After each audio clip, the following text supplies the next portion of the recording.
ඉතින් තාත්තා ආපු දවසේ ඉඳලම ඇවිදපු එක තමයි කරේ. හෙවනුයි තාත්ති අම්මි ඇවිත්තා හොඳට.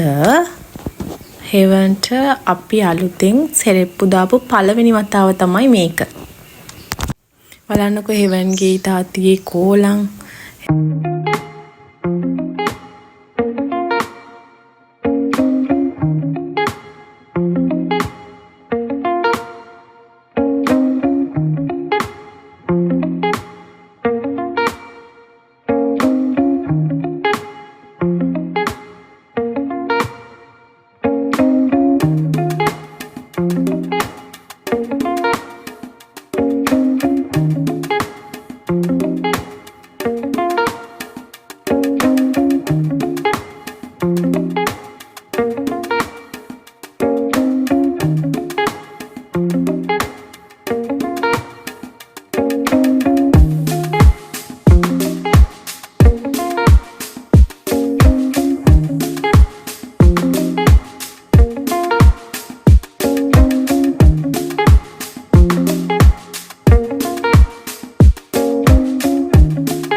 ගෙදර උඩ තට්ටුව ලස්සනට ලයිට් දාලා වෙසක් එකට මෙහෙම සැරසුවා.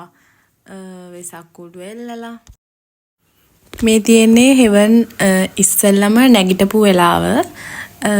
එයා ඉස්සෙල්ලම නැගිටලා එකපාරක් මේ විදිහටම නැගිටලා එතකොට ලහිරු කිව්වා එයා නැගිට්ටා කියලා. ඊට පස්සේ මම විශ්වාස කරේ නෑ. ඊට පස්සේ ලහිරු ආයෙමත් බලන්න කියලා එයා ආයෙමත් ඒ විදිහට මෙයා හිටියම බබා ආයෙමත් හිටගත්තා. ඉතින් මේක තමයි හෙවන් නැගිටපු පළවෙනි වතාව.